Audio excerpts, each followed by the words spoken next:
का एग्जाम देने जब जाते हैं कक्षा 10वीं का, तो उसमें वस्तुनिष्ठ तो हम बना लेते हैं 50 नंबर का। उसके बाद जो टॉपिक आता है विषयनिष्ठ का आता है। विषयनिष्ठ में कितना नंबर का क्या है नहीं है, जब तक उसके विषय में हमें जानकारी नहीं होगी तब तक हम बना नहीं पाएंगे। तो एक बात याद रखिएगा, कमजोर से कमजोर विद्यार्थी है उसके लिए एक जो है कि समझिए तब बहुत बड़ा अपॉर्चुनिटी होता है अपठित गद्यांश, जिसको करना क्या है कि पढ़ लेना है। आप पढ़ के उस क्वेश्चन का आंसर उसी में से चुनकर अपने भाषा में लिख देना है। यानी जो साफा जीरो है, जिसको कुछ नहीं आता है, वो भी चाहे तो इसमें अच्छा खासा अंक मंगा सकता है। और ये थोड़ा मोड़ा का नहीं होता है, 20 अंक का होता है, 10-10 अंक का 2 क्वेश्चन होता है, 10-10 अंक का 2 होता है, 20 अंक का ही हो जाता है। ठीक है, तो हम आज आपको इसी विषय में कुछ बताएंगे जिसको आप ध्यान से समझिएगा। सिर्फ आपको विषय निष्ठ में इस गद्यांश के बारे में बताएंगे, किस तरह से पढ़ना चाहिए, किस तरह से उसका जवाब आपको पता चलेगा।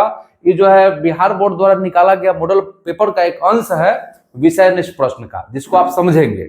यहाँ पर है क्या कि निम्नलिखित गद्यांशों में से किसी एक गद्यांश को पढ़कर नीचे दिए गए प्रश्नों के उत्तर दें। प्रत्येक प्रश्न 2 अंकों का है। हमारे कहने का मतलब है यहाँ पर जो प्रश्न दिए हुए हैं उसमें किया क्या है कि एक गद्यांश दे दिया। यहाँ पर आप देख सकते हैं गद्यांश है, एक गद्यांश दे दिया। ये जो था एक का क है, गद्यांश दे दिया। यहां तक गद्यांश है, इस गद्यांश से 5 क्वेश्चन निकाले हुए हैं। 5 क्वेश्चन है, ये पांचों क्वेश्चन को आप सॉल्व करिएगा। इसके आधार पर तो आपको प्रत्येक क्वेश्चन पर 2 अंक मिलेगा। यानी कि 5 क्वेश्चन का सही जवाब आप दिए तो 10 अंक आप बना दिए। अब इसमें जो है आपके सहूलियत के लिए बिहार बोर्ड किया क्या है कि प्रत्येक चीज को डबल कर दिया। वस्तुनिष्ठ है डबल, 50 जवाब देना है, 100 दिए हुए हैं। तो यहां पर किया क्या है कि आपको 10 नंबर का है तो एक का क दे दिया, ठीक है, लेकिन आपके सहूलियत के लिए एक और दिया होगा, अथवा में एक जो है और दिए हुए हैं। इसका मतलब क्या हुआ कि दोनों में जो आपको आसान लगा, क बनाइए या ख बनाइए, दोनों में जो आपको आसान लगता है उसको सॉल्व कर दीजिए। हाँ, इतना जरूर ध्यान रखिएगा कि दोनों में कोई एक ही सॉल्व करिएगा। अगर आपको एक का क नंबर आसान लग रहा है तो इसको सॉल्व कर लीजिए। अगर आपको लग रहा है कि एक का ख नंबर हमको आसान है तो एक का ख बनाइए। दोनों में से कोई एक ही बनाइए, उसके लिए आपको 10 अंक मिलेगा। अगर हमको एक का ख बनाना है तो एक लिख कर ख नंबर देना होगा, फिर उसको सॉल्व करना होगा। क बनाना है तो एक का क नंबर देकर उसका जो क्वेश्चन नंबर 1 2 3 4 5 जो 5 गो है उसका जवाब देना होगा। उसके बाद में एक तो हो गया ही, फिर दूसरा में जाइएगा तो दूसरा में क्या दिया, सेम चीज वही है, दूसरा में भी वही है, गद्यांश ही है, वो भी 10 नंबर का। यही आपको हम बोले हैं, शुरू में ही बोले हैं कि 10-10-20 नंबर का गद्यांश देता है। उस गद्यांश को पढ़ना है और उसका जवाब देना है। ठीक है, तो आप यह समझ चुके होंगे अब कि हमको जो है कि 20 अंक किस तरह से प्राप्त होने वाले हैं। कमजोर से कमजोर विद्यार्थी भी इसको सॉल्व करके आसानी से अंक ले सकते हैं, लेकिन इसमें ध्यान देना है, शुद्ध शुद्ध लिखना, साफ साफ लिखना, ऐसा लिखना कि देखने पर अट्रैक्टिव हो, चेक करने वाले को लगे कि नहीं बहुत बढ़िया जो है लिखे हुए हैं। चलिए, तो इसमें उसी तरह से है, 2 का क होगा और 2 का ख होगा। दोनों में से कोई एक ही आपको बनाना है, यानी कि दोनों। अब कुछ विद्यार्थी को होता क्या है कि पहले से माइंड मेकअप है कि 10-10 नंबर का 2 हमको बनाना है। वो क्या करेगा कि एक का क और ख दोनों बना देगा। बस इस स्थिति में क्या होगा, कहा तो है एक ही बनाने के लिए, आप दोनों बनाइएगा एक का, लेकिन नंबर आपको एक का ही प्राप्त होगा, 10 ही अंक प्राप्त होगा। आप एक का कितना भी जवाब दे उससे मतलब नहीं है, आपको 2 का भी एक बनाना है कोई भी, और एक का बनाना है कोई भी एक। ठीक है, तो अब जो है हम आपको समझाने का कोशिश कर रहे हैं कि आखिर बनाएंगे किस तरह से।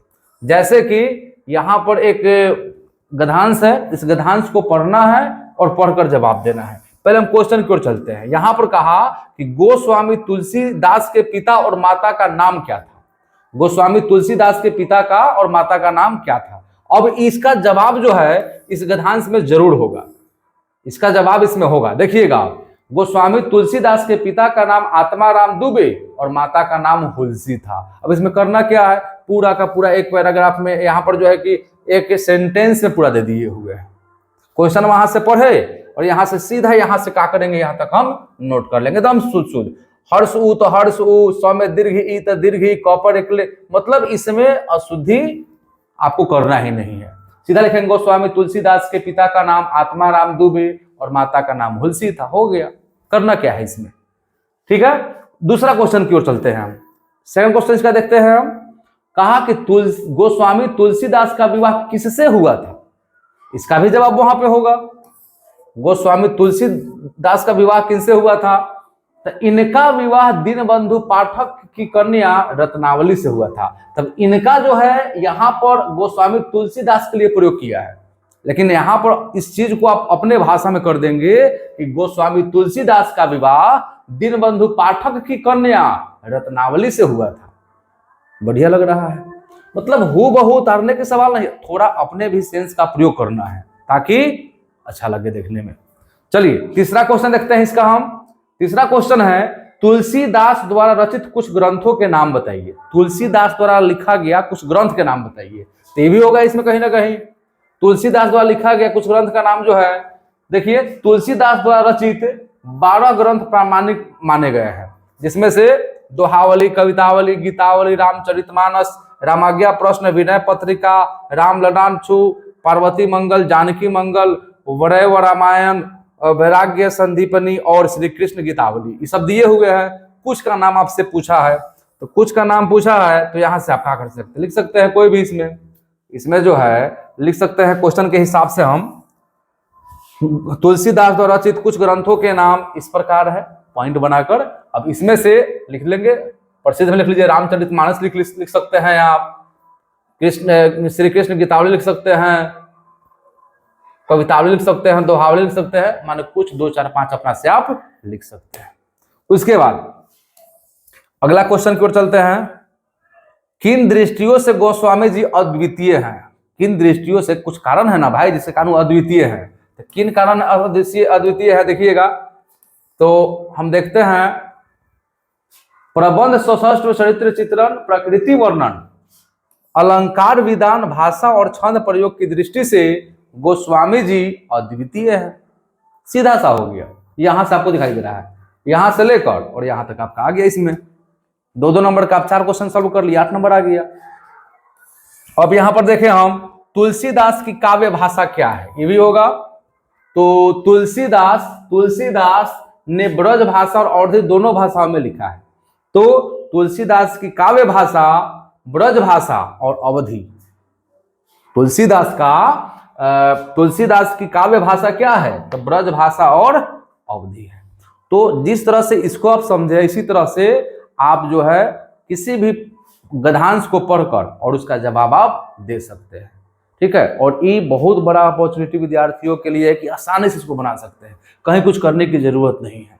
बस देखिए, एग्जाम पास करने के लिए सिर्फ लिखने पढ़ने रटने से नहीं होगा, उसके लिए टेक्निक भी आपको आना चाहिए। जब तक आप टेक्निक को नहीं पकड़िएगा कि किस तरह से कितना अंक का कौन सा क्वेश्चन पूछने वाला है, कितना अंक का क्या पूछेगा, किस चीज को ज्यादा पढ़ना है हमें, किस पाठ को पढ़े ताकि ज्यादा नंबर आवे, किस पाठ से कितना नंबर का पूछता है, हम सिर्फ पढ़ते जा रहे हैं, किस पाठ से कई नंबर का क्वेश्चन आएगा हमको पता ही नहीं है, तो फिर मतलब क्या निकला। तो इसलिए हमको इस बात पर फोकस करना है कि किस पार्ट से क्वेश्चन कितना देगा, कितना अंक का हमको आएगा, किस तरह से उसका तैयारी करें।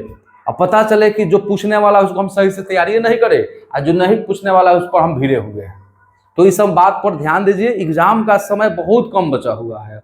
अब इसमें ठंडा का फेर में रहिएगा, आपकी ठंडा लग रहा है नहीं पढ़ेंगे, ठंडा में कैसे जगे, नहीं, एकदम रूटीन बनाइए। 10 बजे रात तक पढ़ना है, भोरवा में जगिए एकदम 4 बजे 3 बजे पढ़िए, 6 बजे तक एकदम। ऐसे नहीं अंक आता है देखिएगा। तो पहले तो अपने रूटीन को बदलिए, पढ़ने का रूटीन, खाने का रूटीन, सोने का रूटीन, हर एक चीज का रूटीन बनाइए। समय बचा हुआ है मात्र 1 से 1.5 महीना। इस 1.5 महीना में जो बच्चा पढ़ा वो आगे बढ़ा, जो नहीं पढ़ा बस गया। तो इस बात पर ध्यान दीजिए और तैयारी करिए जितना